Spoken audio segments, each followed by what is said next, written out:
بسم اللہ الرحمن الرحیم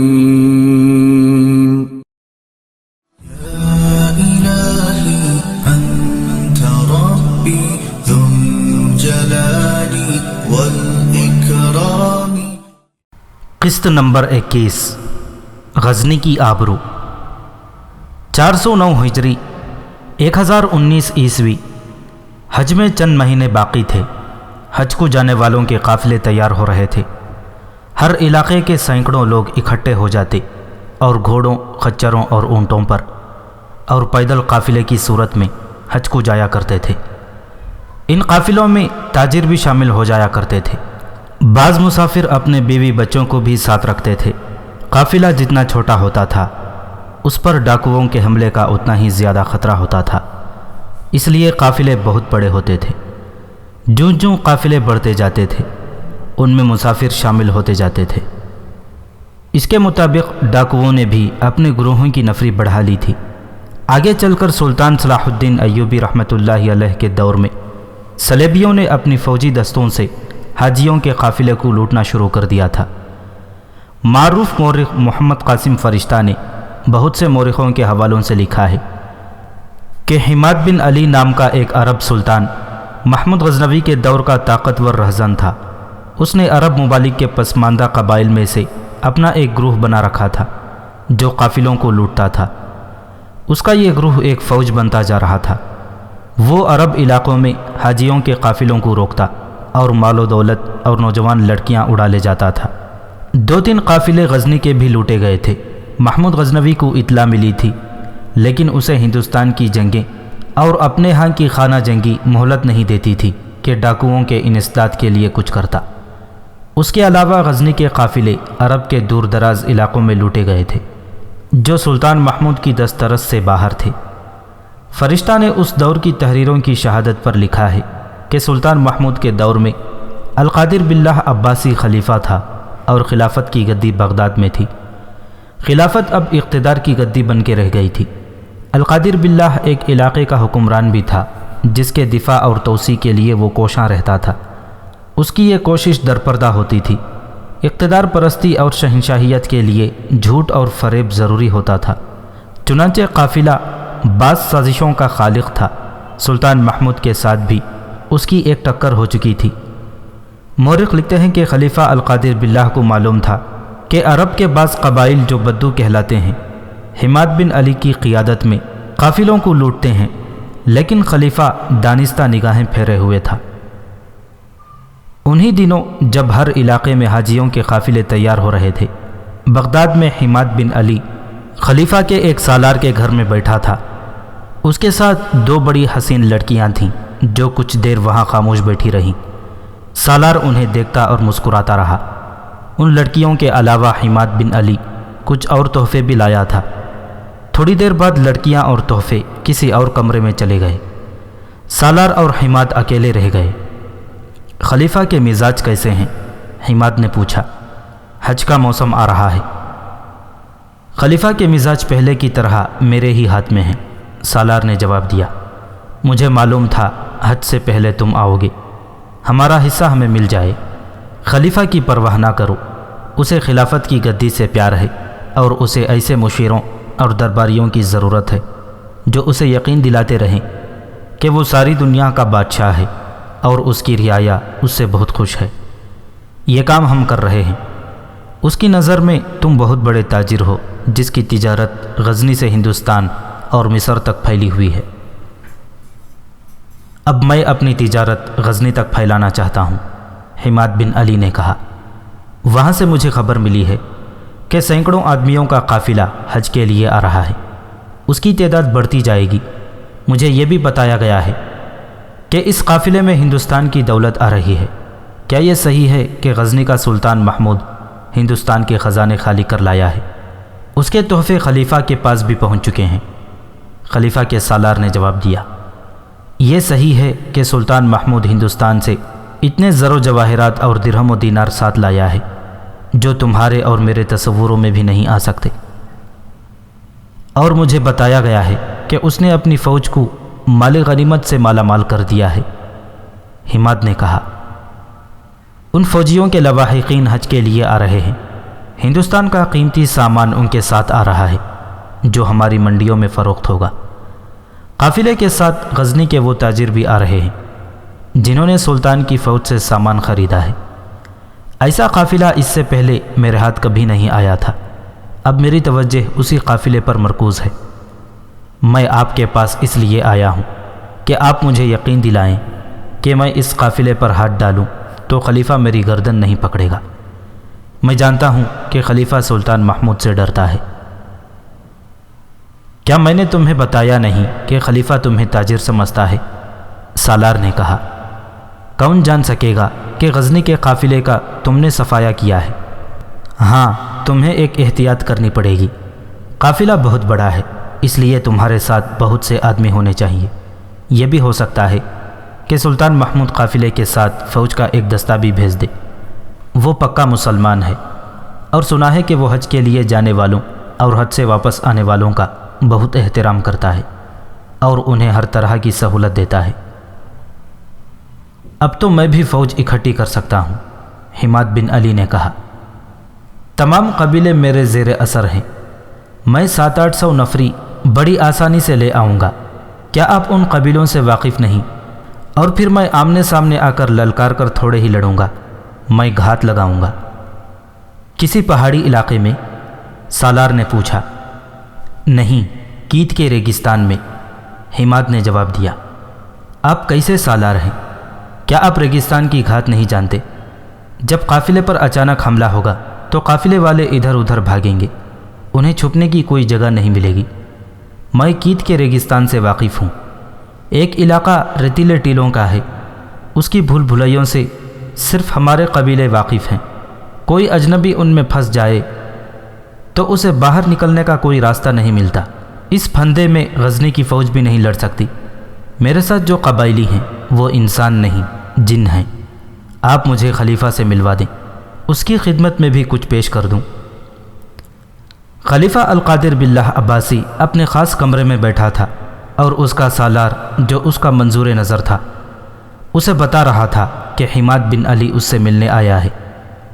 وہ تحفے جو حماد لایا تھا خلیفہ کے سامنے پڑے تھے۔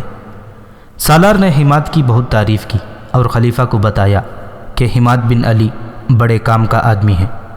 وہ تمام سرکش قبائل کو آپ کی خلافت کا غلام بنا رہا ہے اور آپ کے لیے وہ ان قبائل میں سے فوج تیار کر رہا ہے۔ جب کبھی ہمیں ضرورت پڑی یہ قبائل ہمارے دوش بدوش لڑیں گے۔ یہ قبائل سرکش اور خود سر ہیں۔ معلوم ہوا ہے کہ قافلوں کو لوٹتے ہیں اور لڑکیاں بھی اٹھا لے جاتے ہیں جنہیں وہ بیچ ڈالتے ہیں۔ یہ ان لوگوں کا بہتان ہے جو حماد کی مقبولیت اور طاقت سے خوفزدہ ہیں اور حسد کرتے ہیں۔ سالار نے چاپلوسی کا کمال دکھاتے ہوئے کہا، ہر وہ انسان جو لوگوں میں مقبول ہے وہ حاسدوں کے دل کا کانٹا سمجھا جاتا ہے۔ آپ کے بھی دشمن ہیں، وہ جب دیکھتے ہیں کہ آپ کی رعایا آپ کا نام سن کر سجدہ ریز ہو جاتی ہے تو وہ جلتے اور کڑتے ہیں۔ حماد بن علی نے تمام سرکش قبائل کو اپنا مرید بنا رکھا ہے اور خود آپ کا مرید ہے۔ وہ تمام قبائل کو آپ کا مرید بنا چکا ہے۔ امیر المؤمنین، ایک اور درباری حاکم جو سالار کا ہی آدمی تھا، بول پڑا، اس عمر میں بھی آپ کا چہرہ مبارک جوانی کی خون سے دمک رہا ہے۔ حماد بن علی آپ کے لیے جو تحفہ لایا ہے وہ آپ رات کو اپنے حرم میں دیکھ لیں گے، اور آپ اس تحفے کے قابل ہیں۔ سالار نے کہا، آپ حماد کو شرف باریابی بخشیں، وہ باہر انتظار کر رہا ہے۔ اسے انتظار میں باہر کیوں کھڑا کر رکھا ہے؟ خلیفہ نے ساری دنیا کے بادشاہ کی جلالی سے لہجے میں کہا، ایسے آدمی کو ہم اپنے برابر بٹھائیں گے۔ فوراً حماد بن علی کو حاضر کیا گیا۔ وہ وجیحہ عرب تھا، چہرہ لال اور آنکھیں شربتی رنگ کی تھیں۔ ادھیڑ عمر تھا لیکن لگتا جوان تھا۔ اس کے چہرے پر ان عربوں کا جلال تھا جنہوں نے رومیوں اور زرستروں کو گھٹنوں بٹھا دیا اور اسلام کا پرچم سمندر پار یورپ میں جا گاڑا تھا۔ حماد کے بازو لمبے اور کندھے سیدھے اور گوشت سے بھرے ہوئے تھے۔ وہ جب اندر آیا تھا تو اس کے قدموں کے نیچے زمین ہلتی ہوئی محسوس ہوتی تھی۔ اس کے ہونٹوں پر تبسم تھا اور وہ مردانہ وقار کا شاہکار تھا۔ اس کی آنکھوں کی چمک میں، اس کے چہرے کی دمک میں اور اس کے ظاہری جاہ و جلال میں شائبہ تک نہ ملتا تھا کہ یہ شخص لٹیرا اور قاتل ہے۔ خلیفہ اٹھ کھڑا ہوا اور ہاتھ حماد کی طرف بڑھا کر بولا، آگے آؤ حماد بن علی، خدا کی قسم ہمیں تمہارے چہرے پر لکھا نظر آتا ہے کہ تم قصر خلافت کے پاسبان ہو۔ لوٹ مار کرنے والے وحشی قبائل کو لگام ڈال کر تم نے خلافت پر اور اسلام پر عظیم احسان کیا ہے۔ میں آپ کی رعایا ہوں یا امیر المؤمنین، حماد نے کہا۔ رعایا میں کون ایسا فرد ہے جو آپ کی عبادت نہیں کرتا؟ آپ نے ٹھیک فرمایا ہے کہ میں قصر خلافت کا پاسبان ہوں۔ میں اپنی جان اور صحرائی قبیلوں کی وفاداری پیش کرنے آیا ہوں۔ خلیفہ نے حماد کو یوں اپنے برابر بٹھا لیا جیسے کسی نے سانپ اپنی آستین میں ڈال لیا ہو۔ یہ 1019-20 عیسوی کا دور تھا جب اسپین اندلس کہلاتا تھا اور وہاں اسلامی پرچم لہرا رہا تھا، مگر سرنگوں ہوتا جا رہا تھا۔ قردبہ سازشوں کا اور اقتدار پرست پہلوانوں کا اکھاڑا بن چکا تھا۔ طارق بن زیاد کی ہڈیاں خاک ہو چکی تھیں اور اس کی روح اس اندلس کے لیے تڑپ رہی تھی جسے فتح کرنے کے لیے اس نے سمندر پار کر کے کشتیاں جلا ڈالی تھیں تاکہ واپسی کا تصور ہی مٹ جائے۔ وہ اندلس، وہ طارق بن زیاد کا اندلس ویسے ہی چاپلوس مشیروں اور درباری خوشامدیوں کی بھینٹ چڑھ رہا تھا جیسے بغداد کے قصر خلافت میں بھی موجود تھے۔ ان دنوں جب بغداد میں ایک لٹیرا اور صحرائی قزاق خلیفہ کے دربار میں ایک معزز تاجر کے بہروپ میں پیش کیا گیا تھا، اسپین کے حکمران چچا کا بھتیجا اس کے خلاف لڑ رہا تھا۔ یہ خانہ جنگی تھی، وہاں خلافت وجیہ پیکار بنی ہوئی تھی۔ جو کوئی خلافت کی گدی پر بیٹھ جاتا وہ ہر اس آدمی کو قتل کرانے کی درپردہ کوشش کرتا رہتا تھا جس سے اس کے اقتدار کو خطرہ ہوتا۔ اس کے باوجود اس کے خلاف سازشیں ہوتی تھیں۔ خوشامدیوں اور چاپلوسوں کا ایک ٹولہ تھا جو ہر خلیفہ کی مدح سرائی کرتا اور اس پر غالب آ جاتا تھا۔ دشمن سلطنت اسلامیہ کی جڑوں میں اتر کر اسے چوہوں کی طرح کھا رہے تھے۔ غداروں کے وارے نیارے تھے۔ نااہل اور بددیانت لوگ عہدے اور رتبے حاصل کرنے لگے، اور جو عہدوں اور رتبوں کے اہل تھے وہ مشتبہ، تخریب کار اور شرپسند کہلانے لگے۔ اہل قلم بھی اپنا ایمان اور صداقت نیلام کر بیٹھے اور اندلس میں اسلام کا چراغ ٹمٹمانے لگا۔ ادھر خلافت بغداد بھی شخصی حکومت کی صورت اختیار کر چکی تھی۔ وزیر اور مشیر مفاد پرستی کے شکار ہو گئے اور صحرائی قزاق معززین میں شمار ہونے لگے تھے۔ حماد بن علی ایسے ہی افراد میں سے تھا۔ ایک سلطان محمود غزنوی تھا جو اسلام کی مشعل اٹھائے ہند کے بت خانے میں جان کی بازی لگائے ہوئے تھا، اسی لیے وہ اقتدار کے بھوکے لوگوں کے دلوں میں کانٹے کی طرح کھٹکھٹاتا تھا۔ حماد بن علی کے ساتھ 4 محافظ تھے جن میں ایک وجیحہ ترک ارتگین تھا۔ وہ کوئی 1 سال پہلے حماد کے گروہ میں شامل ہوا تھا اور حماد کا قابل اعتماد محافظ بن گیا تھا۔ جس طرح ہر اسلامی مملکت میں حج پہ جانے والوں کے لیے قافلے تیار ہو رہے تھے، ایسا ہی ایک قافلہ غزنی میں بھی تیار ہو رہا تھا۔ تیاری یہ تھی کہ قافلے میں زیادہ سے زیادہ لوگ شامل ہو جائیں تاکہ قزاقوں اور رہزنوں سے محفوظ رہیں۔ قافلے میں تاجر بھی شامل ہو رہے تھے۔ گرد و نواح کے لوگ بھی غزنی میں جمع ہو رہے تھے۔ اونٹوں، گھوڑوں اور بیلوں کی خرید و فروخت ہو رہی تھی۔ بیل اور گھوڑا گاڑیاں تیار ہو رہی تھیں۔ یہ میلے کا منظر تھا۔ اس میلے میں حماد بن علی کے آدمی بھی گھوم پھر رہے تھے۔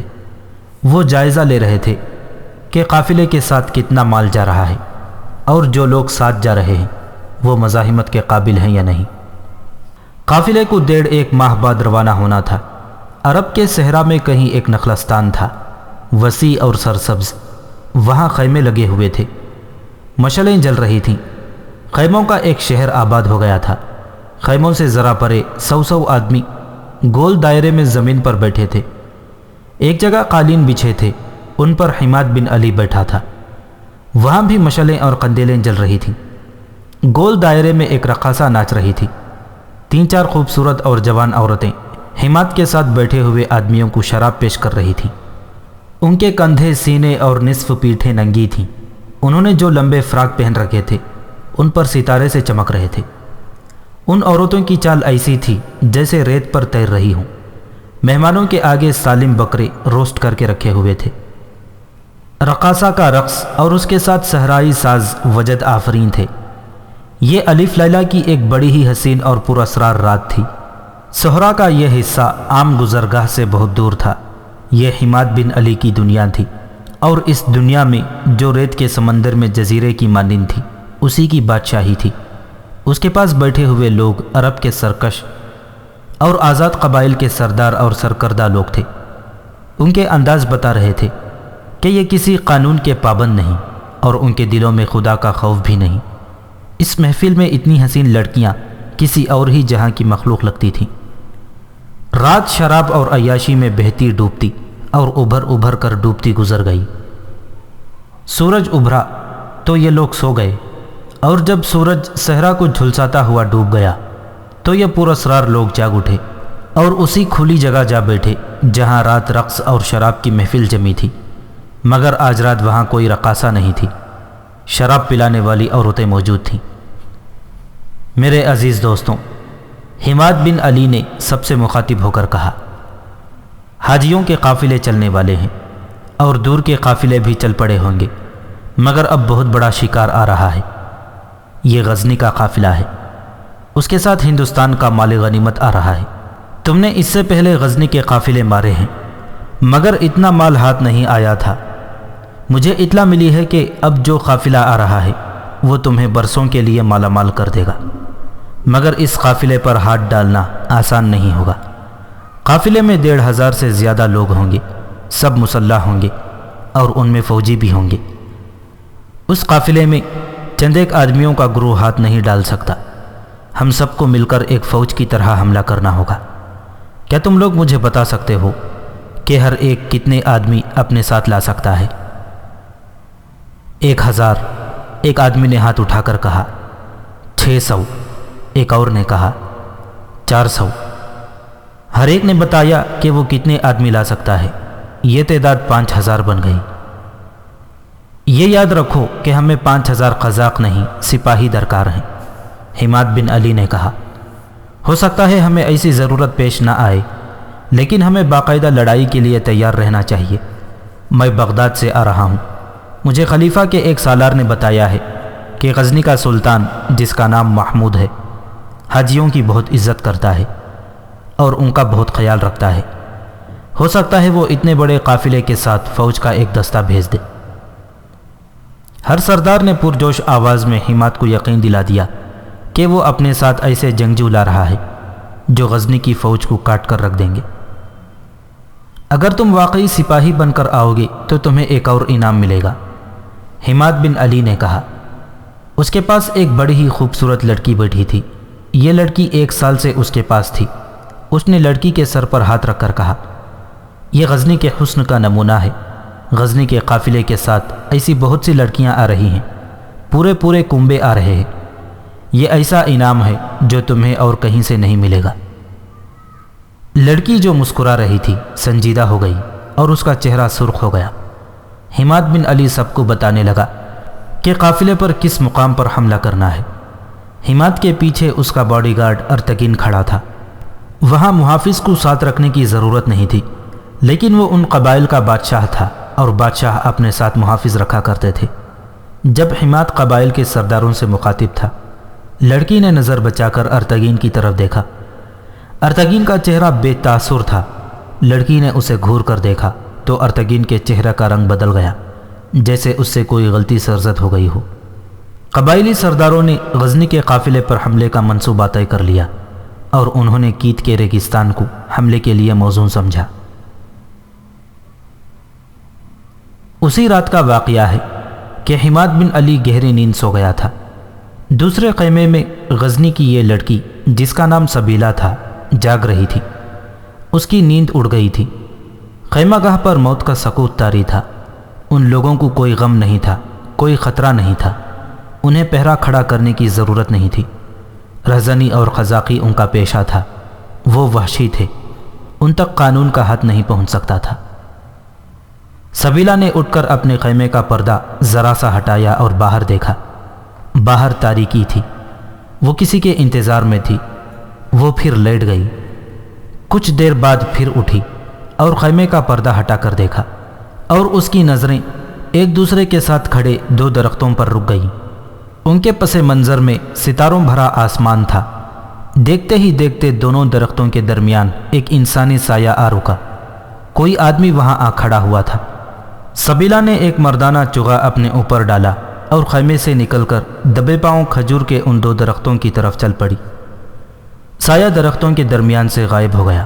تھوڑی دیر بعد 2 سائے کھجوروں کے سیاہ ستونوں میں تحلیل ہو گئے۔ وہ ارتگین تھا۔ رات جب محفل برخاست ہوئی تھی تو سبیلا نے موقع دیکھ کر ارتگین سے کہہ دیا تھا کہ رات وہ کھجور کے ان 2 درختوں کے درمیان آ جائے جو پانی کے کنارے الگ تھلگ کھڑے ہیں۔ ارتگین اور سبیلا کی آپس میں کوئی ایسی بات نہیں تھی کہ وہ یوں چوری چھپے ملتے۔ وہ ایک دوسرے کو دیکھ کر مسکرا دیا کرتے تھے۔ دونوں کا ان قذاق قبائل کے ساتھ کوئی تعلق نہیں تھا، نہ وہ ان میں سے تھے۔ دونوں کو ایک قافلے سے اغوا کیا گیا تھا۔ سبیلا غزنی کی فوج کے ایک شتر سوار کی بیٹی تھی۔ اس کا باپ صرف شتر سوار ہی نہیں تھا، وہ سلطان محمود کا معتقد اور مرید تھا۔ وہ ہندوستان بھی اپنی فوج کے ساتھ گیا تھا۔ اپنے بچوں کو وہ سنایا کرتا تھا کہ اسلام ایک سچا اور عظیم مذہب ہے جسے ساری دنیا میں پھیلانا ہر مسلمان کا فرض ہے۔ وہ انہیں اسلام کی عسکری کہانیاں بھی سنایا کرتا تھا۔ یہ کہانیاں سبیلا کے خون میں شامل ہو گئی تھیں، مگر وہ 12-13 سال کی تھی جب اس کا باپ ایک لڑائی میں مارا گیا۔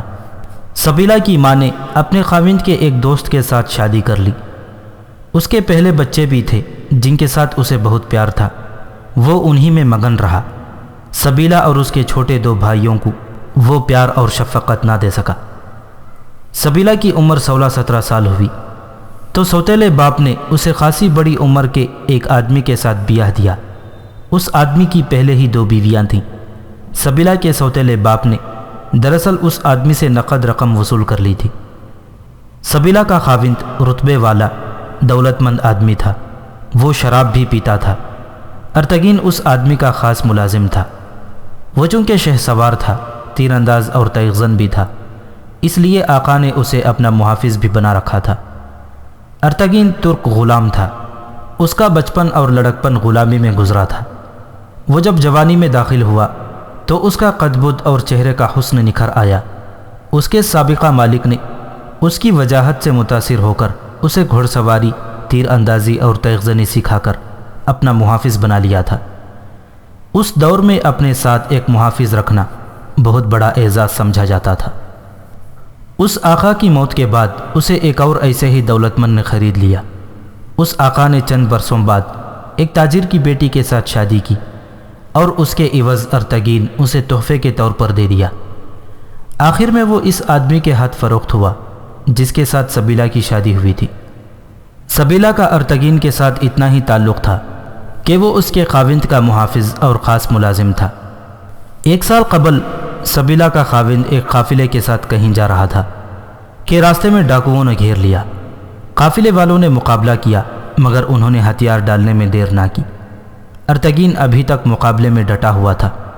وہ گھوڑے پر سوار تھا، گھوڑے کو سرپٹ دوڑا کر اور گھوم پھر کر لڑتا تھا۔ ڈاکوؤں کے سردار نے اعلان کیا کہ اس شخص کو زندہ پکڑو۔ قافلے والے دل چھوڑ بیٹھے۔ ارتگین اکیلا لڑ رہا تھا۔ آخر ڈاکوؤں نے اس کے گھوڑے کو زخمی کر کے ارتگین کو گرا لیا اور اسے پکڑ لیا۔ ڈاکوؤں کے ہاتھ قافلے کا تمام تر مال لگا اور 2 بڑے قیمتی انسان، ایک ارتگین تھا اور دوسری سبیلا۔ سبیلا کی بدنصیبی یہ تھی کہ وہ بہت خوبصورت تھی۔ وہ عورت تھی، روتی ہوئی ڈاکوؤں کے ساتھ چل پڑی۔ البتہ ارتگین کو ساتھ لے جانا مشکل ہو گیا۔ وہ ڈاکوؤں کو للکارتا تھا کہ 2 آدمی باری باری اس کے مقابلے میں آئیں، مگر اس کے ہاتھ پاؤں رسیوں سے باندھ کر اسے ایک گھوڑے پر بٹھا دیا گیا۔ سبیلا کا خاوند مارا گیا تھا۔ چند دنوں کی مسافت کے بعد ارتگین اور سبیلا کو کسی جگہ حماد بن علی کے سامنے پیش کیا گیا۔ ڈاکوؤں کا یہ گروہ اسی کا تھا۔ سبیلا پر تو خاموشی طاری تھی۔ ارتگین حماد کو بھی للکار رہا تھا۔ حماد چرب زبان تھا، اس نے ارتگین کو موم کر لیا، اور جب ارتگین نے اسے بتایا کہ وہ غلاموں کے خاندان کا فرد ہے اور 3 آقاؤں کا محافظ رہا ہے، تو حماد نے اسے اپنے پاس بٹھا لیا۔ یہاں تم کسی کے غلام نہیں ہو، حماد بن علی نے کہا، یہاں تم بادشاہ ہو، سلطان ہو۔ تمہاری وجاہت دیکھ کر اور یہ سن کر کہ تم میرے اتنے زیادہ آدمیوں کے ہاتھ نہیں آئے تھے، میں نے تمہیں اپنے ساتھ رکھنے کا ارادہ کر لیا ہے۔ تمہاری قدر میرے سوا اور کوئی نہیں جانتا۔ کیا تم مجھے اپنے جیسا ڈاکو بنانا چاہتے ہو؟ ارتگین نے خوشمگین لہجے میں پوچھا۔ تو کیا تم غلام رہنا چاہتے ہو؟ حماد نے کہا۔ کیا تم آزادی کی زندگی پسند نہیں کرو گے؟ حماد نے اسے قائل کر لیا کہ وہ اس کے ساتھ رہے۔ حماد کو جب پتہ چلا کہ وہ اس لڑکی سبیلہ کے خاندان کا محافظ تھا جسے اس کا گروہ اغوا کر لایا تھا، تو اس نے سبیلہ سے کہا، اگر تم یہاں ملکہ بن کے رہنا چاہتی ہو تو اپنے خاوند کے محافظ سے کہو کہ وہ تمہارے ساتھ رہے، ورنہ تم دونوں کا انجام بہت برا ہوگا۔ سبیلہ نے ارتگین کو الگ لے جا کر کہا کہ وہ اس کی خاطر اس کے ساتھ رہے۔ سبیلہ نے اسے بتایا کہ حماد نے اسے کیا دھمکی دی ہے۔ ارتگین حماد کا قائل ہو ہی چکا تھا۔ سبیلہ کے مظلوم آنسوؤں نے اس سے فیصلہ کروا لیا کہ وہ حماد کے ساتھ رہے گا۔ حماد نے اسے بہترین گھوڑا دیا اور اسے اپنا ذاتی محافظ بنا لیا، اور سبیلہ حماد کی داشتہ بن گئی۔ دونوں 1 سال کے عرصے میں اس ماحول میں گھل مل گئے تھے۔ ارتگین رہزنی کی 2 وارداتوں میں شریک ہوا تھا۔ وہ چونکہ حماد کا محافظ تھا، اس لیے وہ قزاقی میں کم ہی شامل ہوتا تھا۔ بدوؤں کے یہ قبائل اتنے سرکش تھے کہ اپنے اپنے سردار کے سوا کسی اور کا حکم نہیں مانتے تھے۔ حماد بن علی کو سب نے صرف اس لیے اپنا بے تاج بادشاہ تسلیم کر لیا تھا کہ اس نے خلیفہ بغداد کو اور ہر اس حاکم کو جو حماد کو گرفتار کر سکتا تھا اپنے ہاتھ میں لے رکھا ہے۔ خلیفہ کو تو بتایا ہی نہیں گیا تھا کہ حماد رہزن اور قزاق ہے۔ اس 1 سال کے دوران ارتگین اور سبیلہ کی ملاقاتیں ہوتی رہتی تھیں۔ ارتگین اس کے ساتھ ہی رہتا تھا۔ دونوں کو ایک دوسرے سے یہی لگاؤ تھا کہ دونوں اغوا ہوئے تھے۔ یوں معلوم ہوتا تھا جیسے دونوں نے اس زندگی کو پسند کر لیا ہے۔ سبیلہ کو حماد نے ملکہ بنا دیا تھا، اور ارتگین کے ساتھ حماد کا یہ وعدہ پورا ہو گیا تھا کہ وہ یہاں غلام نہیں آزاد ہوگا۔ بدو اس کا احترام کرتے تھے۔ اس رات جب سبیلہ ارتگین سے ملنے گئی تو یہ پہلی خفیہ ملاقات تھی۔ ارتگین حیران تھا کہ سبیلہ نے اسے یوں چوری چھپے کیوں بلایا ہے۔ کیا وہ اپنے آقا کے ساتھ بے وفائی کرنا چاہتی ہے؟ کیا اس نے درپردہ تعلقات کے لیے ارتگین کو منتخب کیا ہے؟ کیوں سبیلہ؟ ارتگین نے ادھر ادھر دیکھ کر پوچھا۔ ایسی کیا بات ہے کہ تم نے مجھے دن کے وقت اپنے خیمے میں بلانے کے بجائے رات کے اس وقت یہاں بلایا ہے؟ میں نے تمہیں اپنے مرے ہوئے خاوند کا غلام سمجھ کر نہیں بلایا، سبیلہ نے کہا۔ اپنے آپ کو نہ میرا غلام سمجھو نہ حماد کا۔ میں تمہارے سینے میں ایک انسان کو بیدار کرنا چاہتی ہوں، ایسا انسان جو کسی کا غلام نہیں ہوتا، وہ اپنے خدا کا اور اپنے مذہب کا اور اپنے وطن کا غلام ہوتا ہے۔ کیسی باتیں کر رہی ہو سبیلہ؟ ارتگین نے پھیکی سی ہنسی ہنستے ہوئے کہا۔ معلوم ہوتا ہے تم خواب دیکھ رہی ہو، نیند میں بول رہی ہو۔ یہی بتانے کے لیے تمہیں یہاں بلایا ہے کہ میں جاگ اٹھی ہوں، سبیلہ نے کہا۔ وہ سبیلہ جاگ اٹھی ہے جو غزنی کی فوج کی ایک شہ سوار کی بیٹی تھی۔ یہ بیٹی اس روز مر گئی تھی جس روز اس کی ماں نے اپنے مجاہد خاوند کی موت کے بعد ایک ایسے آدمی کے ساتھ شادی کر لی تھی جو مجاہد نہیں تھا۔ پھر یہ بیٹی بک گئی تمہارے آقا کے ہاتھ۔ میں نے اس بیٹی کا گلا گھونٹ دیا تھا۔ عورت اور غلام کی لوح تقدیر پر یہی لکھا ہوتا ہے، ارتگین نے کہا۔ تم نے بھی اپنی قسمت دیکھ لی ہے، میں نے بھی اپنی تقدیر کا لکھا دیکھ لیا ہے، لیکن مجھے اس کا کوئی افسوس نہیں۔ میں غلام پیدا ہوا تھا، قبیلے کے ساتھ خانہ بدوشی میں پل کر جوان ہوا اور ہاتھوں ہاتھ بکتا رہا۔ میں نے صرف ایک بار سنا تھا کہ اسلام کسی انسان کو اجازت نہیں دیتا کہ وہ کسی انسان کو اپنا غلام بنائے۔ میں ہنس پڑا تھا کیونکہ انسانوں کو غلام رکھنے والے مسلمان ہی تھے۔ وہ گنہگار تھے، سبیلہ نے کہا۔ اسلام کی نگاہ میں کسی کو غلام رکھنا گناہ ہے۔ میری شادی تمہارے آقا سے ہوئی تو یہ بھی گناہ تھا۔ یہ شادی نہیں تھی، یہ سودا ہوا تھا، مجھے بیچا گیا تھا۔ میں شروع کے چند دن اداس رہی، پھر اپنے آپ کو سنبھال لیا کہ یہ تو عورت کی قسمت ہی ایسی لکھی گئی ہے۔ میں نے اپنے آپ کو مار لیا اور میں خوش رہنے لگی۔ تم نے مجھے ہنستے بھی دیکھا تھا، مگر یہ میرا جسم تھا جو زیور اور ریشمی کپڑوں سے سجا ہوا تھا، اور یہ میرا حسن تھا جس نے مجھے فروخت کرایا تھا۔ میری روح روتی تھی۔ تمہاری شادی کسی تم جیسے جوان اور خوبرو مرد کے ساتھ ہونی چاہیے تھی، ارتگین نے کہا۔ میں اپنی شادی کا رونا نہیں رو رہی، سبیلا نے کہا۔ جب میرا باپ زندہ تھا تو میں نے کبھی نہیں سوچا تھا کہ میری شادی ہوگی۔ باپ نے میرے ذہن میں یہ ڈال دیا تھا کہ میں مسلمان ہوں اور کفر کو جان اور مال کی قربانی دے کر ختم کرنا میرا فرض ہے۔ کبھی کبھی مجھے یوں لگتا تھا جیسے ہندوستان کے بت خانے مجھے للکار رہے ہیں۔ میرا باپ 2 مرتبہ ہندوستان گیا تھا۔ وہ کفرستان کے قلعوں کی تسخیر میں شریک تھا۔ اس نے دیوتاؤں کے بت ٹوٹتے دیکھے تھے۔ اس نے بت خانوں میں اذانیں سنی تھیں۔ میرا باپ ان مجاہدین اسلام میں سے تھا جن کی عمر میدان جہاد میں گزر جاتی ہے۔ میری رگوں میں اس باپ کا خون ہے۔ سبیلا، ارتگین نے کہا، کیا تم بھول گئی ہو کہ ہم دونوں کہاں بیٹھے ہیں؟ کسی نے دیکھ لیا تو حماد ہم دونوں کو ہاتھ پاؤں باندھ کر صحرا میں پھینک دے گا۔ صحرا کی موت کو تصور میں لا سکتی ہو۔ مجھے جلدی جلدی بتاؤ، آج رات تم اپنے ماضی کو کیوں یاد کر رہی ہو؟ اگر تم نے اپنا من مار لیا تھا تو اسے زندہ کیوں کر رہی ہو؟ یہ زنجیریں ٹوٹ نہیں سکتی جن میں تم اب جکڑی گئی ہو۔ میں تو دیکھ رہا تھا کہ تم یہاں خوش ہو۔ ہاں ارتگین، سبیلا نے کہا، میں یہاں خوش تھی۔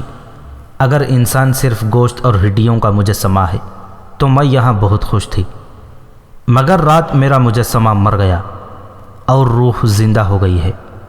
قزاق کی داشتہ مر گئی ہے اور مجاہد کی بیٹی زندہ ہو گئی ہے۔ اب میں تمہیں بیدار کرنے آئی ہوں۔ مجھے تمہاری مدد کی ضرورت ہے۔ کیا میں تمہیں یہاں سے بھگا لے جاؤں؟ ارتگین نے پوچھا۔ بڑا مشکل کام ہے۔ نہیں، سبیلا نے کہا، میں یہاں سے نہیں بھاگوں گی، تم بھاگ جاؤ۔ سنو ارتگین، جب تم میرے خاوند کے محافظ اور غلام تھے تو میرا تمہارے ساتھ کیسا سلوک تھا؟ تمہیں یاد ہے ایک بار میرا خاوند تمہیں کہیں بھیج رہا تھا اور تم بیمار تھے، مگر میرا خاوند کہہ رہا تھا کہ تم خواہ راستے میں مر جاؤ، تمہیں جانا پڑے گا۔ اس وقت میں نے تمہیں بچایا تھا۔ میں خاوند سے لڑ پڑی تھی کہ وہ تمہیں اس حالت میں اتنے لمبے سفر پر بھیج رہا تھا کہ تم اپنے پاؤں پر کھڑے ہونے کے قابل نہیں تھے۔ میں نے تمہیں رکوا لیا تھا اور میں طبیب کو تمہارے علاج کے لیے لائی تھی۔ تم نہیں جانتے کہ اپنے خاوند سے مجھے کیسی کیسی بیہودہ باتیں سننا پڑی تھیں۔ مجھے یاد ہے سبیلا، ارتگین نے کہا، آقا نے مجھے بھی بہت کچھ کہا تھا، اور اس نے یہاں تک کہا تھا کہ تمہاری اور سبیلا کی ایک دوسرے میں یہ دلچسپی فوراً ختم ہونی چاہیے، ورنہ تم جانتے ہو کہ غلاموں کی سزا کیا ہے۔ میں ان قزاقوں کے ساتھ یہاں خوش ہوں سبیلا، یہاں مجھے کوئی غلام نہیں کہتا۔ اگر تم کسی تکلیف میں ہو تو تم نے میرے ساتھ جو نیکیاں کی ہیں ان کا صلہ دینے کے لیے اپنی جان بھی قربان کر دوں گا۔ سبیلا کچھ دیر چپ چاپ رہی اور ارتگین کو دیکھتی رہی۔ صحرا کی وہ رات بھی چپ چاپ تھی۔ خیمہ گاہ میں جیسے لاشیں پڑی تھیں، صحرائی لومڑیاں بھی سو گئی تھیں، مگر سبیلا کے سینے سے بگولے اٹھ رہے تھے۔ کہو سبیلا، ارتگین نے کہا، چپ کیوں ہو گئی ہو؟ اپنے غلام کو آزما لو۔ سوچ رہی ہوں کہ تم میری بات سمجھ بھی سکو گے یا نہیں، سبیلا نے آہ لے کر کہا۔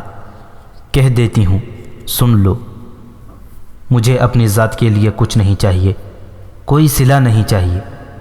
تم نے حماد بن علی کی باتیں غور سے سنی تھیں جو وہ بدوؤں کے سرداروں سے کہہ رہا تھا۔ وہ غزنی کے حاجیوں کے قافلے کو لوٹنا چاہتا ہے۔ کیا تم اسے روک سکتی ہو؟ ارتگین نے کہا۔ کیا تم نے ابھی تک غزنی کو دل سے اتارا نہیں؟ اتار دیا تھا، سبیلا نے کہا، لیکن غزنی کی آبرو میرے خون میں موجود ہے۔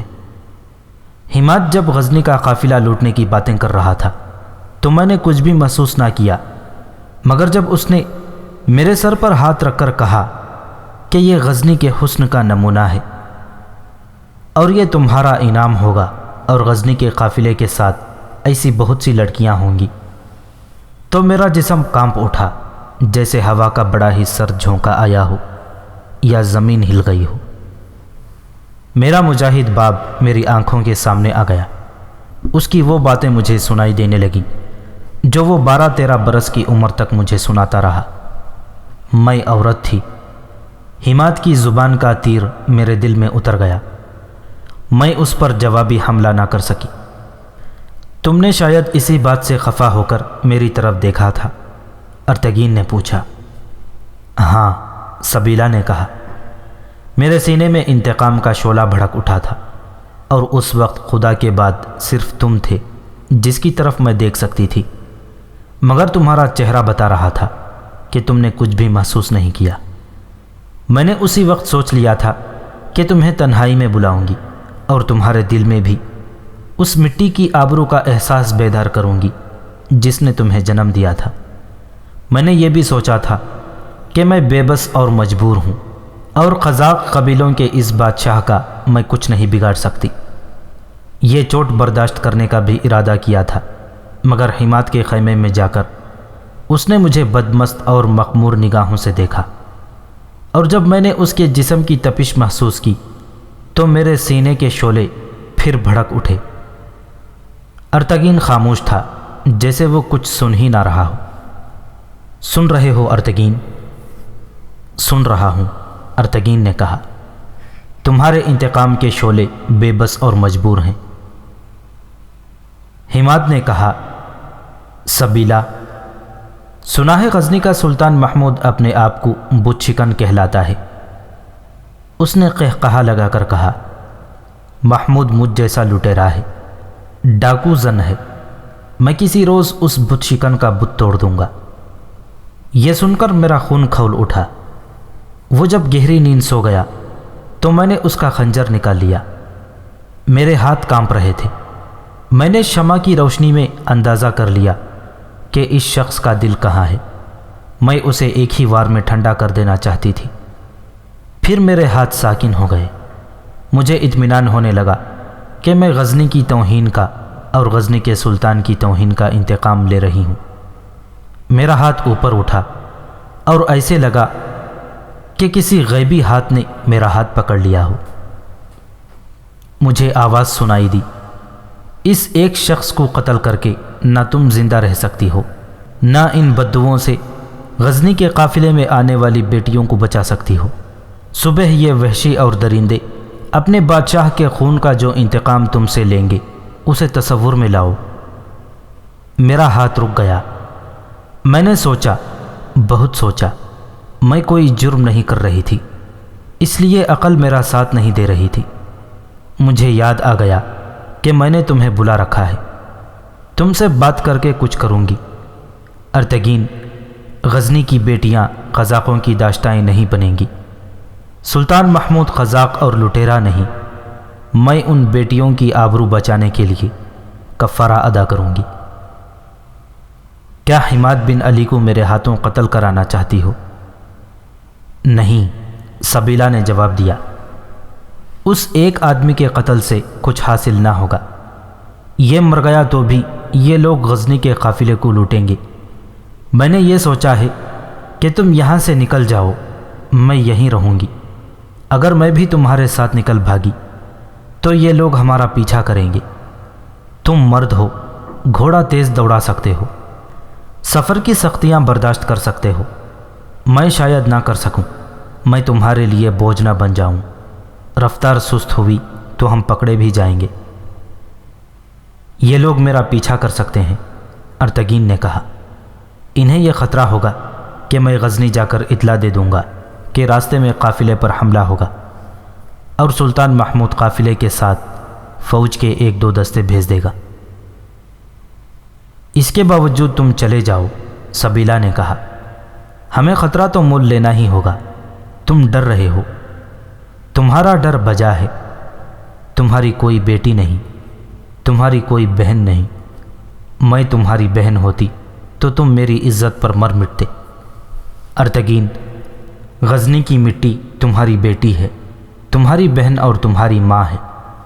میں جانتی ہوں کہ اس مٹی نے تمہیں کچھ نہیں دیا، تمہیں وہاں غلام سمجھا گیا۔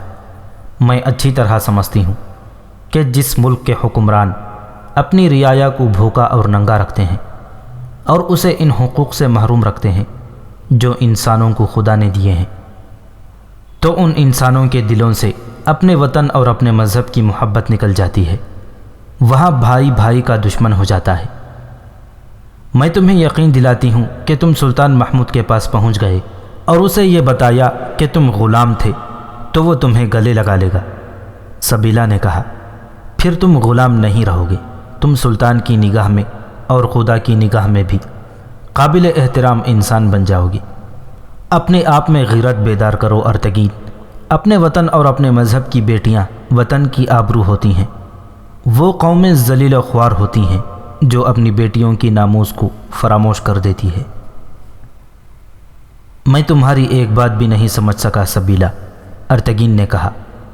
میرے دل میں کسی نے وطن کی محبت پیدا ہی نہیں کی، مجھے نوکری کرنی ہے، اسی لیے ایک قزاق کے پاس بھی مطمئن ہوں، لیکن تم جو کہو گی کروں گا۔ تم مظلوم ہو، پھر بھی تمہارا ایمان محفوظ ہے۔ میں کہہ چکا ہوں کہ تمہاری نیکیوں کا صلہ ضرور دوں گا، کہو مجھے کیا کرنا ہے۔ یہاں سے اس طرح نکلو کہ کسی کو پتہ نہ چلے، سبیلا نے کہا۔ تم راستے سے واقف ہو، 15-20 دنوں میں غزنی پہنچ جاؤ گے۔ اگر غزنی کے حاجیوں کا قافلہ وہاں سے چل پڑا ہو تو اسے روک لینا اور میرے کارواں کو بتا دینا کہ راستے میں کیا خطرہ ہے۔ اسے کہنا کہ تم فوج کا انتظام کرنے جا رہے ہو، اگر قافلہ ابھی وہیں ہو تو سلطان محمود کے پاس چلے جانا اور اسے بتانا کہ قافلے پر 5000 بدو حملہ کریں گے۔ سلطان سے یہ ضرور کہہ دینا کہ قوم کی ایک بیٹی نے پیغام بھیجا ہے کہ حجاز کے قافلے نہیں رک سکتے، قزاقوں کو روکا جا سکتا ہے، فوج کو ساتھ بھیجنا، ورنہ غزنی کی بیٹیاں بابل اور بغداد کے بازاروں میں بک جائیں گی۔ سلطان سے کہنا کہ قافلے سے ایک بھی بیٹی اغوا ہو گئی تو خدا سلطان کو کبھی بخشے گا نہیں۔ میں کہہ دوں گا، ارتگین نے کہا، میں کہہ دوں گا، دعا کرو کہ میں زندہ وہاں پہنچ جاؤں، مگر تم یہاں سے نہیں نکلو گی۔ میں تمہیں اس درندے کے پاس چھوڑ کر کس طرح جا سکوں گا؟ تم چلے جاؤ ارتگین، تم چلے جاؤ، سبیلا نے جذبات سے لرزتی آواز میں کہا۔ اگر زندہ رہی تو باقی عمر تمہاری غلام رہوں گی، میرے جسم اور میری روح کے مالک صرف تم ہوگے، پھر تم نہیں میں غلام ہوں گی۔ تم غزنی پہنچ جاؤ گے، تم کوئی گناہ نہیں کر رہے، خدا تمہارے ساتھ ہے۔ کیا تم ان لوگوں کو کسی طرح میرے تعاقب سے روک سکتی ہو؟ کوشش کروں گی، سبیلا نے کہا۔ میں نے ان لوگوں سے بہت کچھ سیکھ لیا ہے۔ تمہیں اپنا آقا یاد ہے نا جو میرا خاوند تھا؟ اس کی بیویوں کو تم بھی جانتے تھے اور تم یہ بھی جانتے تھے کہ میرے خاوند کی محل جیسی حویلی میں کیسی کیسی سازشیں ہوتی تھیں۔ جہاں دولت اور عورت ہو وہاں سے خلوص اور شرافت رخصت ہو جاتی ہے۔ میں شیطان کی اس دنیا کا ایک حصہ بنی رہی ہوں، میں ہر شیطانی کام کر سکتی ہوں۔ تم یہاں کے ایک سردار کو جانتے ہوگے کہ جس نے کہا تھا کہ وہ 1000 آدمی اپنے ساتھ لائے گا۔ مجھے اس شخص سے نفرت ہے۔ اس نے مجھے کہا تھا کہ میں حماد سے ہٹ کر اس کے ساتھ چلی چلوں۔ میں نے اسے کہا تھا کہ میں حماد کی بیوی نہیں، پھر بھی اسے دھوکہ نہیں دوں گی۔ اس نے مجھے لالچ دیے تھے اور پھر دھمکی دی تھی کہ وہ مجھے اغوا کر لے۔ اس نے یہ بھی کہا تھا کہ میں نے اگر حماد کو بتا دیا تو وہ مجھے قتل کرا دے گا۔ میں شاید اس سے انتقام لوں۔ تم یہاں کی باتیں چھوڑو ارتگین، بتاؤ تم کب یہاں سے نکلو گے؟ ابھی، ارتگین نے کہا۔ اب مجھ سے اور کچھ نہ پوچھو، تم چلی جاؤ۔ رات کا آخری پہر گزر رہا ہے۔ سبیلا نے اس کا ایک ہاتھ اپنے دونوں ہاتھوں میں لے کر آنکھوں سے لگایا، پھر چوما اور وہاں سے اپنے خیمے میں آ گئی۔ خیمہ گاہ میں وہی سکوت تھا جو پہلے تھا۔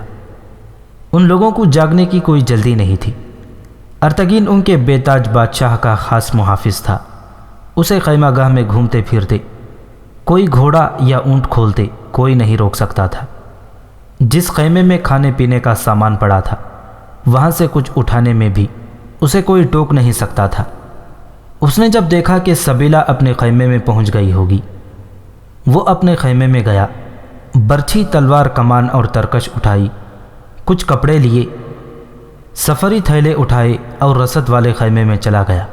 وہاں سے پانی کے مشکیزیں اور کھانے پینے کا سامان اٹھایا اور ایک اونٹ جا کھولا، سامان اس کے ساتھ باندھا اور اس پر سوار ہو کر اسے اٹھایا۔ سبیلا اپنے خیمے میں پردہ ذرا ہٹا کر دیکھ رہی تھی۔ اسے خیمے سیاہ ڈھیروں کی طرح نظر آ رہے تھے۔ اس کا دل دھڑک رہا تھا۔ کچھ دیر بعد اسے خیموں سے دور ایک اونٹ کا حلیہ اس طرح نظر آیا جیسے اونٹ افق کی لکیر پر جا رہا ہو۔ سبیلا کے ہونٹوں سے دعا سرگوشیاں بن کے نکلنے لگی اور اونٹ کا حیولہ چھوٹا ہوتا گیا، دور ہٹتا گیا، پھر وہ اس کے آنسوؤں کی دھند میں چھپ گیا۔ سبیلا بستر پر جا گری اور اس کی آنکھ لگ گئی۔ اس کی جب آنکھ کھلی، آدھا دن گزر گیا تھا۔ وہ اٹھ بیٹھی۔ اسے رات کی بات یاد آئی تو اسے خوف سا ہو رہا تھا، جیسے ارتگین اسے دھوکہ دے کر حماد کو بتا دے گا۔ وہ خیمے سے نکلی، ارتگین کے خیمے کا پردہ اٹھایا، وہ وہاں نہیں تھا۔ اس کے ہتھیار اور اس کے کپڑے بھی وہاں نہیں تھے۔ سبیلا ارتگین کے خیمے سے نکل رہی تھی تو حماد اپنے خیمے سے باہر آیا۔ اس نے سبیلا کو اپنے پاس بلا کر پوچھا کہ وہ ارتگین کے خیمے میں کیا لینے گئی تھی۔ سبیلا نے اپنے چہرے پر گھبراہٹ کا تاثر پیدا کر کے کہا، میں ارتگین کو دیکھنے گئی تھی کہ وہ وہاں ہے یا نہیں۔ مجھے ڈر ہے کہ وہ زندہ نہیں ہے، وہ قتل ہو چکا ہے۔ قتل؟ حماد بن علی نے پوچھا، تمہارا دماغ ٹھکانے معلوم نہیں ہوتا، یہاں کون کسی کو قتل کر سکتا ہے؟ گوگیل، سبیلا نے کہا، گوگیل نے ارتگین کو ختم کیا ہے، اب میری باری ہے۔ میں نے آپ کو پہلے نہیں بتایا تھا؟ آپ جب مجھے یہاں لائے تھے تو گوگیل نے مجھے لالچ اور دھمکیاں دے کر منوانے کی کوشش کی تھی کہ میں آپ سے بھاگ کر اس کے پاس چلی جاؤں۔ میں نے اسے کہا تھا کہ میں اپنے آقا کو دھوکہ نہیں دوں گی۔ اس کے بعد وہ اب آیا ہے۔ گزشتہ رات میں آپ کے ساتھ آپ کے خیمے میں تھی، آپ سو گئے تو میں وہاں سے نکل کر اپنے خیمے میں جانے کے بجائے ٹہلتے ٹہلتے پانی تک چلی گئی۔ گوگیل شاید میرا پیچھا کر رہا تھا، وہ میرے پاس آ گیا اور مجھے ورغلانے لگا۔ میں نے اسے ٹالنا چاہا تو اس نے مجھ پر دست درازی کی۔ میں اپنے آپ کو اکیلی سمجھ رہی تھی، لیکن اچانک ارتگین آ گیا۔ وہ مجھے بتائے بغیر میری حفاظت کے لیے مجھ سے کچھ دور موجود رہا۔ گوگیل نے اسے آپ کا غلام سمجھ کر گالیاں دیں اور وہاں سے چلے جانے کو کہا۔ ارتگین نے اسے بڑی دلیری سے کہا کہ وہ اپنے آقا کی عزت پر جان قربان کر دے گا۔ گوگیل نے اسے کہا کہ یہ رات تمہاری زندگی کی آخری رات ہے، جاؤ، اگر زندہ رہنا چاہتے ہو تو اپنے آقا کے خیمے میں سونا۔ وہ چلا گیا۔ ارتگین مجھے میرے خیمے میں چھوڑ کر چلا گیا۔ میں جانتی ہوں کہ گوگیل درندہ ہے، اس نے رات ارتگین کو غائب کروا دیا ہے۔ حماد بن علی غصے سے پھنکارنے لگا اور اس نے گوگیل کو بلوا بھیجا۔ میں جانتا ہوں کہ تم قبیلے کے سردار ہو، حماد بن علی نے گوگیل سے کہا، لیکن تم بھول گئے ہو کہ میں کون ہوں۔ میں تمہیں بخش دوں گا، میرا آدمی مجھے واپس کر دو۔ کون سا آدمی؟ گوگیل نے حیران ہو کر پوچھا۔ ارتگین، حماد نے کہا، میرا محافظ جو گزشتہ رات تمہارے اور سبیلا کے درمیان آ گیا تھا۔ گوگیل حیران و پریشان ہو گیا۔ سبیلا نے حماد سے کہا کہ یہ شخص اپنا جرم چھپانے کے لیے انجان بن رہا ہے۔ گوگیل حماد بن علی نے اسے کہا، کیا تم ایک غلام اور ایک داشتہ کی خاطر مجھ سے دشمنی مول لے رہے ہو؟ اس وقت ہمیں اتحاد کی ضرورت ہے۔ میں تمہیں اس جیسی 10 لڑکیاں لا دوں گا، مگر تم نے میری داشتہ پر دست درازی کر کے میرے محافظ کو غائب کر دیا ہے۔ کیا تم قبیلے کے سردار ہو؟ کیا تم مجھ سے ٹکر لے کر سردار رہ سکو گے، زندہ رہ سکو گے؟ بات بڑھ گئی۔ چونکہ گوگیل نے ارتگین کو غائب نہیں کیا تھا، اس لیے وہ آگ بگولا ہو رہا تھا۔ حماد نے تمام سرداروں کو اکٹھا کر لیا اور سبیلا سے کہا کہ وہ سب کو سنائے کہ گوگیل نے کیا کیا ہے۔ سبیلا نے وہی بات سنا دی جو حماد کو سنا چکی تھی۔ گوگیل غصے سے اٹھا اور یہ کہہ کر چل پڑا، میرا اور میرے قبیلے کا تمہارے ساتھ کوئی تعلق نہیں۔ اس نے پیٹھ پھیری ہی تھی کہ حماد نے اپنے قریب کھڑے ایک آدمی کی کمان لی اور اس کی ترکش سے تیر نکال کر کمان میں ڈالی۔ دوسرے ہی لمحے تیر گوگیل کی پیٹھ میں اترا ہوا تھا اور وہ ریت پر تڑپ رہا تھا۔ اسی روز حماد نے ایک خاص تقریب منعقد کر کے گوگیل کے قبیلے کا ایک اور سردار مقرر کر دیا۔ اس نے سب سے کہا کہ میں جانتا تھا کہ مجھے میرا محافظ واپس نہیں ملے گا۔ گوگیل نے اسے یقیناً قتل کروا کے اس کی لاش کہیں دبا دی ہے۔ اس وقت تک ارتگین بہت دور نکل گیا تھا۔ صبح طلوع ہونے تک وہ اونٹ کو دوڑاتا رہا۔ سورج ابھرا تو اس نے اونٹ کی رفتار کم کر دی۔ اس نے گھوم گھوم کر دیکھا، اس کے تعاقب میں کوئی نہیں آ رہا تھا۔ حماد بن علی نے قبائلی سرداروں کو آخری ہدایات دی اور انہیں کیت کے صحرا کے قریب ایک جگہ بتا کر کہا کہ وہ اپنے آدمیوں کو وہاں جمع کریں۔ اسی روز سب اپنے اپنے قبیلے کو روانہ ہو گئے اور حماد بھی وہاں سے چلا گیا۔ وہ جب اپنے ٹھکانے پر پہنچا تو اس کا ایک اور جاسوس غزنی سے آیا، جس نے اسے بتایا کہ غزنی کے قافلے کی نفری اور زیادہ بڑھ گئی ہے اور اس میں مالدار تاجروں کی خاصی تعداد ہے۔ اس نے حماد کو یہ بھی بتایا کہ راستے میں لوگ اس قافلے کا انتظار کر رہے ہیں، اس طرح یہ قافلہ اور زیادہ بڑا ہو جائے گا۔ اس جاسوس کو کوئی ایسے آثار نہیں ملے تھے کہ قافلے کی حفاظت کے لیے فوج کا کوئی انتظام ہوگا یا نہیں۔ میں حجاز تک فوج کا دستہ کیسے بھیج سکتا ہوں؟ غزنی میں سلطان محمود غزنوی قافلے کے ایک وفد سے کہہ رہا تھا، قوم کے ہر فرد کو سپاہی ہونا چاہیے۔ قافلے کا ایک وفد محمد قاسم فرشتہ کی تحریر کے مطابق سلطان محمود کے پاس یہ درخواست لے کر گیا تھا کہ قافلہ بہت بڑا ہے اور اس کے ساتھ خواتین اور بچے بھی ہیں اور تاجروں کا قیمتی مال بھی ساتھ جا رہا ہے، اس لیے قافلے کی حفاظت کے لیے فوج کا ایک دستہ ساتھ ہونا چاہیے۔ میں بے خبر نہیں کہ حاجیوں کے قافلے رہزنوں اور قزاقوں کے ہاتھوں لٹتے رہتے ہیں، سلطان محمود نے کہا۔ میں حج پر جانے والوں کو ہر سہولت اور مدد دیا کرتا ہوں، مگر یہ ممکن نظر نہیں آتا کہ میں مکہ معظمہ تک فوج قافلے کے ساتھ بھیجوں۔ اتنے بڑے قافلے میں بے شمار آدمی ایسے ہوں گے جو لڑ سکتے ہیں اور شہ سوار بھی ہیں۔ قافلے میں سپاہی بھی حج کو جا رہے ہیں۔ آپ لوگ پوری طرح مسلح ہو کر جائیں، تیر و کمان ساتھ رکھیں۔ مجھے اتنے بڑے قافلے پر حملے کا کوئی خطرہ نظر نہیں آتا۔ قافلے وہ لٹتے ہیں جن میں مسافر بہت کم ہوتے ہیں۔ آپ لوگ بے خوف ہو کر جائیں۔ جب وفد چلا گیا تو سلطان محمود نے اپنے مشیروں اور سالاروں کی ایک محفل میں کہا، میں نے ان لوگوں کو مایوس کیا ہے، یہ فریضہ حج ادا کرنے جا رہے ہیں، مجھے ان کی درخواست مان لینی چاہیے تھی، لیکن آپ دیکھ رہے ہیں کہ ہمیں فوج کی کتنی زیادہ ضرورت ہے۔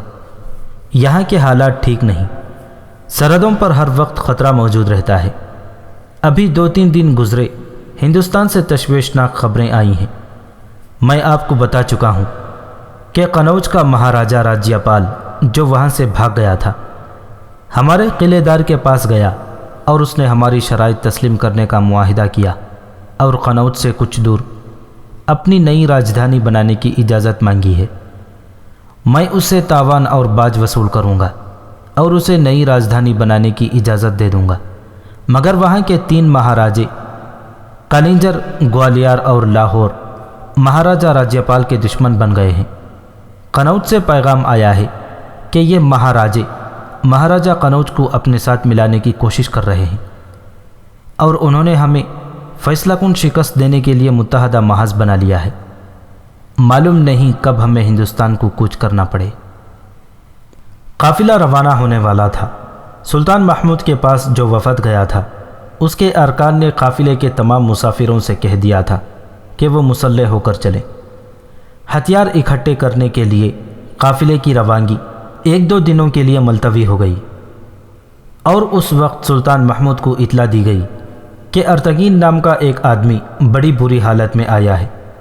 کہتا ہے کہ بہت دور سے آیا ہوں، اور یہ بھی کہتا ہے کہ حاجیوں کے قافلے کو روکے رکھو۔ سلطان محمود حاجیوں کے نام پر ضروری کام بھی چھوڑ دیا کرتا تھا۔ اس نے ارتگین کو فوراً بلا لیا۔ وہ تو زندہ لاش بن چکا تھا، منہ کھلا ہوا اور آنکھیں بند ہوئی جا رہی تھیں۔ وہ کھڑا رہنے کے قابل نہیں تھا۔ اس نے سہارا دے کر بٹھایا، مشروب پلائے گئے، کچھ کھلایا گیا تو وہ ہوش میں آنے لگا۔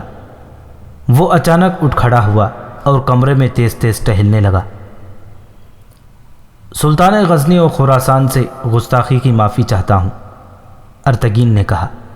1 مہینہ ہو گیا ہے، میں پاؤں پر نہیں چلا، میرے اونٹ پر سوار رہا، اور جب پہاڑی علاقہ آیا تو ایک سوار سے گھوڑا چھین کر اونٹ دے دیا۔ راستے میں 2 اور سواروں سے گھوڑے چھینے، اور تھکن اور بھوک سے ادموے گھوڑے ان کے پاس چھوڑے۔ گھوڑے کی پیٹھ پر کھاتا پیتا رہا اور کسی گھوڑے کو دلکی نہ چلنے دیا، ورنہ 1.5 ماہ کی مسافت 1 ماہ میں طے نہ ہوتی۔ وہ بات کیا ہے جو تمہیں اس حال میں میرے پاس لائی ہے؟ سلطان محمود نے پوچھا۔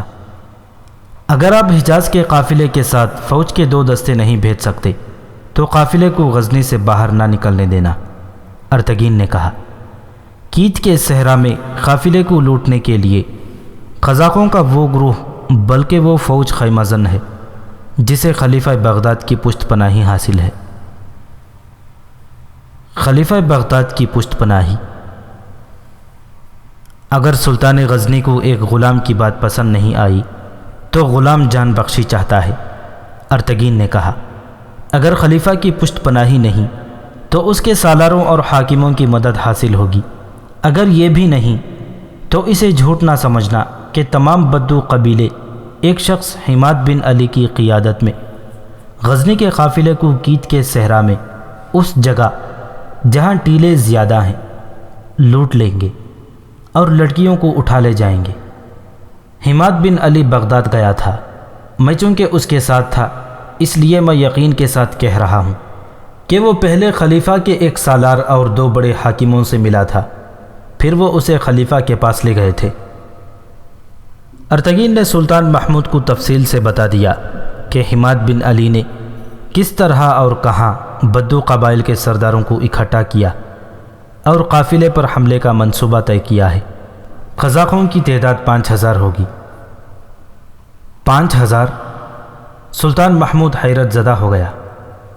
اتنی زیادہ تعداد کی وجہ یہ ہے کہ حماد بن علی کے جاسوسوں نے جو یہاں آ کر قافلے کی تیاری دیکھ گئے ہیں، وہاں جا کر بتایا ہے کہ قافلے میں ہندوستان سے آیا ہوا مال جا رہا ہے، اور قافلے میں زیادہ تر لوگ فوجی ہیں یا لڑنے والے ہیں۔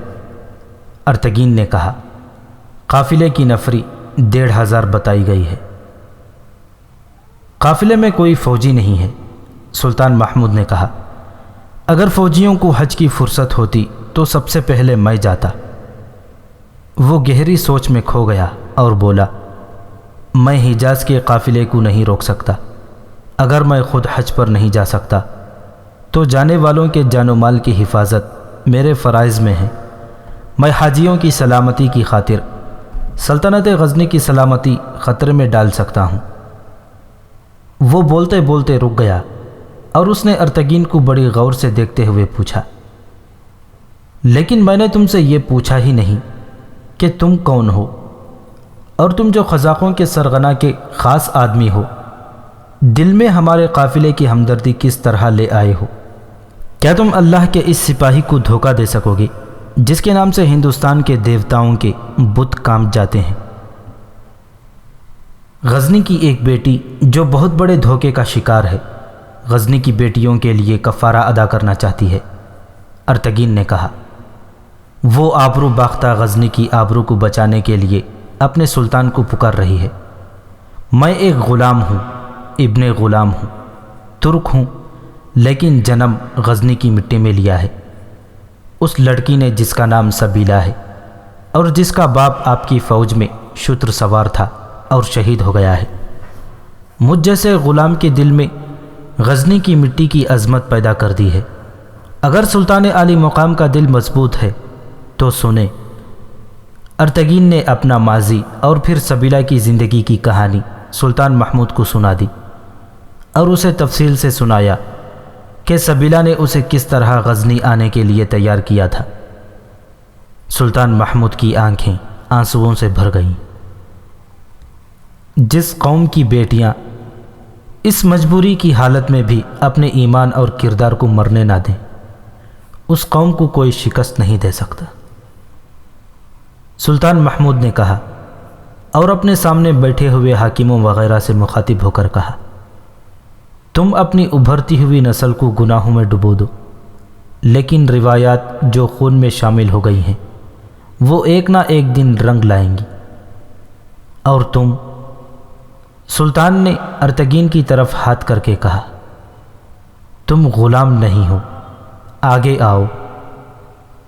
وہ آگے آیا تو سلطان نے اسے گلے لگا لیا اور بولا، ہم سب غلام، اللہ کے رسول کے غلام، اور یہی مسلمان کی عظمت ہے۔ سلطان نے پرجوش آواز میں کہا، قافلہ جائے گا اور اس کے ساتھ فوج بھی جائے گی، غزنی کی سرحدوں پر ہمارا خدا نظر رکھے گا۔ یہ تو جذبات کی بات تھی کہ سلطان محمود نے کہہ دیا کہ فوج جائے گی، لیکن اس نے فوج کو کبھی جذباتی کیفیت میں استعمال نہیں کیا تھا۔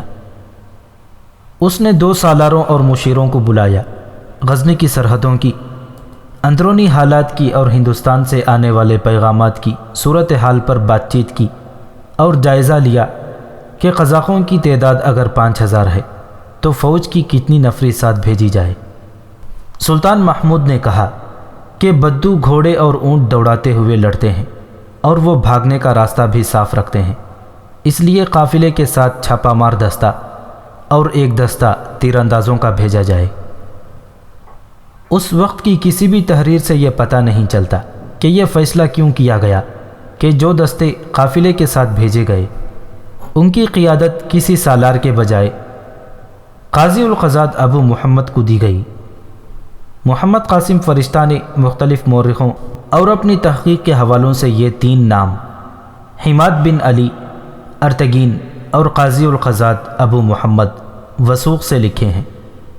قاضی القضاء کی حیثیت آج کے چیف جسٹس کی ہوتی تھی، مذہبی امور کے فیصلے بھی وہی کرتا تھا۔ اس دور میں قاضی فن حرب و ضرب کی مہارت بھی رکھتے تھے۔ فرشتہ لکھتا ہے، سلطان محمود نے قاضی القضات ابو محمد کو خاصی فوج دے کر قافلے کے ساتھ بھیجا۔ سلطان محمود نے ابو محمد کو 30,000 درہم اس مقصد کے لیے دیے کہ لڑائی کے بجائے یہ رقم قزاقوں کو دے کر ان سے معاہدہ کر لیا جائے کہ قافلے کو خیریت سے جانے دیں۔ سلطان کا یہ انتظام دیکھ کر قافلے میں کئی ہزار لوگ شامل ہو گئے اور قافلہ روانہ ہو گیا۔ قافلے کو الوداع کہنے کے لیے سلطان محمود خود گھوڑے پر سوار دور تک ساتھ گیا۔ وہ قافلہ کئی میل لمبا تھا۔ سلطان ادھر ادھر گھوڑا دوڑاتا اور مسکراتا اور مسکراتے ہوئے سب کو ہاتھ ہلاتا اور خیریت سے واپس آنے کی دعائیں دیتا جا رہا تھا۔ پھر وہ ایک بلند جگہ جا کھڑا ہوا اور اس وقت وہاں سے اترا جب قافلے کا آخری مسافر اس کے سامنے سے گزر گیا۔ وہ بہت دیر تک جاتے ہوئے قافلے کو دیکھتا رہا۔ آخر اس کی آہ نکل گئی اور اس نے کہا، خوش نصیب ہیں جو حجاز کو جا رہے ہیں، اللہ ان کا محافظ ہو۔ ارتگین قاضی القضات کے ساتھ ساتھ جا رہا تھا۔ کیت کے صحرا میں ایک وسیع خطہ ایسا آتا ہے جہاں صحرائی ٹیلے دیواروں اور عمارتوں کی طرح کھڑے تھے۔ ان میں بعض ٹیلے ستونوں کی شکل کے تھے اور بعض ڈراؤنے سے۔ ان میں سے راستہ گزرتا تھا۔ یہ جگہ بہت ہی خطرناک تھی، بھول بھلیاں تھیں۔ اس سے ذرا پرے حماد بن علی نے کیمپ لگا رکھا تھا۔ یہ کم و بیش 4000 بدوؤں کی خیمہ گاہ تھی۔ وہ غزنی کے قافلے کو لوٹنے کے لیے آ گئے تھے۔ وہ لڑاکے تھے، شہ سوار تھے اور نڈر تھے۔ ان کا کوئی مذہب نہیں تھا۔ وہ اپنے قبیلے کے سردار کو ہی قابل عبادت سمجھتے تھے اور ان سے بڑا سرداروں کے سردار کو سمجھتے تھے، جو اس وقت حماد بن علی تھا۔ ان کا عقیدہ تھا کہ سرداروں کے سردار پر نہ تیر اثر کرتا ہے، نہ کوئی اور ہتھیار۔ قزاقی کو وہ جائز پیشہ سمجھتے تھے۔ ان کی نگاہ میں یہ کوئی مذموم حرکت نہیں تھی۔ حماد بن علی کے ساتھ سبیلہ بھی تھی۔ وہ بظاہر خوش تھی، لیکن اندر سے کھوئی رہتی تھی۔ وہ قافلے کے انتظار میں بےتاب تھی اور اس وقت تو وہ اندر سے کانپنے لگی جب رات کے وقت ایک بدو نے آ کر حماد کو بتایا کہ قافلہ بہت بڑا ہے اور اس کے پیچھے پیچھے فوج بھی آ رہی ہے۔ بدو نے یہ بھی بتایا کہ قافلہ کوئی 1 کوس دور پڑاؤ کیے ہوئے ہے۔ حماد بن علی اس خطے کو، جو دنیا کی نظروں سے اوجھل تھا، اپنی زمین سمجھتا تھا، جیسے وہاں ہوائیں بھی اسی کے حکم سے چلتی ہوں۔ اس نے دیکھ بھال کا کوئی انتظام نہ کیا۔ قاضی القضات نے رات کو ہی کمانڈروں سے صلح مشورے کر کے ٹیلوں کے علاقے میں موزوں بلندیوں پر تیر انداز بٹھا دیے اور حماد کی خیمہ گاہ کا جائزہ بھی لے لیا، لیکن اس نے سلطان محمود کی ہدایات کے مطابق حملے میں پہل کرنے کے بجائے دوستانہ معاہدہ بہتر سمجھا۔ رات بھر فوج بیدار رہی۔ ادھر بدو قبائل حملے کے لیے تیار ہو گئے۔ صبح طلوع ہوئی تو غزنی کی فوج کے 2 آدمی حماد بن علی کے پاس گئے اور اسے قاضی القضات کا پیغام دیا کہ تم لوگ قافلے کو گزرنے دو، اس کے عوض تمہیں 5000 درہم ادا کیے جائیں گے۔ حماد بھڑک اٹھا اور غصے سے تھوک اڑاتے ہوئے بولا، 5000 درہم؟ 5000 درہم سے تم میرے پاؤں کی خاک بھی نہیں خرید سکتے۔ تم میری توہین کرنے آئے ہو، میں بھکاری نہیں۔ اس نے بدوؤں کے خیموں کی طرف اشارہ کر کے کہا، اپنے قاضی سے جا کر کہو کہ میری طاقت دیکھیں، کیا میں انہیں 1 درہم دے کر واپس لے جاؤں؟ تمہارے قافلے کی ساری دولت میری ہے، تمام مال و دولت اور میری پسند کی تمام جوان عورتیں میرے حوالے کر دو اور قافلہ خیریت سے گزر جائے۔ حماد بن علی، ایک پیغمبر نے کہا، طاقت پر اتنا غرور نہ کر، فرعون نہ بن۔ ہم درخواست لے کر نہیں آئے، دوستی کا ہاتھ بڑھانے آئے ہیں۔ قافلہ مال و دولت اور خواتین سمیت یہاں سے خیریت سے گزرے گا، لیکن یہ ریت تیرے قزاقوں کے خون سے لال ہو جائے گی۔ چلے جاؤ یہاں سے، حماد نے گرج کر کہا، میں اپنے خیمے میں آئے ہوئے مہمان کو قتل نہیں کیا کرتا، جاؤ۔ پیغمبر واپس چلا گیا تو انہیں ارتگین مل گیا۔ اس نے پوچھا کہ حماد کیا جواب دیا ہے۔ اس نے جب بتایا تو وہ ہنس پڑا اور تیر و کمان کندھے سے لٹکائے ایک بلندی پر کھڑا رہا۔ قاضی القضات کو سلطان محمود نے 30,000 درہم دیے تھے، لیکن اس نے یہ رقم ضائع کرنا مناسب نہ سمجھی۔ اس نے یہ جانتے ہوئے کہ اتنا بڑا قزاق 5,000 درہم کی پیشکش کو اپنی توہین سمجھے گا، یہی پیشکش کی جو دراصل چیلنج تھا کہ حماد آؤ اور قافلے پر حملہ کرو۔ قاضی القضات ابو محمد نے اپنی پیشکش کا جواب سنا تو اس نے فوج کو موزوں مقامات پر کر دیا۔ فوج کی نفری تھوڑی تھی۔ حماد بن علی نے غصے کی حالت میں بدوؤں کو اکٹھا کیا اور ٹیلوں کے باہر سے انہیں پیش قدمی کر کے قافلے پر حملے کا حکم دیا۔ قافلہ ٹیلوں کے باہر تھا۔ حماد گھوڑے پر سوار ساتھ تھا۔ اس کے ساتھ ایک علم بردار تھا۔ علم سیاہ رنگ کا تھا۔ ساتھ 2 محافظ تھے۔ ادھر قافلے میں لڑنے والے کچھ لوگ تھے۔ وہ گھوڑوں اور اونٹوں پر سوار ہو گئے۔ عورتیں ہاتھ بلند کر کے دعائیں مانگنے لگیں۔ بدوؤں کے کالے اور کرخت چہرے بڑے ڈراؤنے تھے اور دور ایک ٹیلے پر سبیلا کھڑی تھی۔ ارتگین بلندی سے اتر کر ٹیلوں کے اندر چلا گیا اور ٹیلوں کی اوٹ میں اس طرف نکل گیا جدھر سے بدوؤں کی فوج جا رہی تھی۔ ان کے گھوڑوں اور اونٹوں کی چال میں مستی تھی۔ ارتگین چھپ کر دیکھتا رہا، پھر اسے حماد بن علی نظر آیا۔ وہ بہت دور نہیں تھا۔ ارتگین نے اپنی کمان میں تیر ڈالا اور حماد کے چہرے کا نشانہ لے کر تیر چھوڑ دیا۔ تیر حماد کی پسلی میں اتر گیا۔ وہ تیورا کر گھوڑے سے گرا۔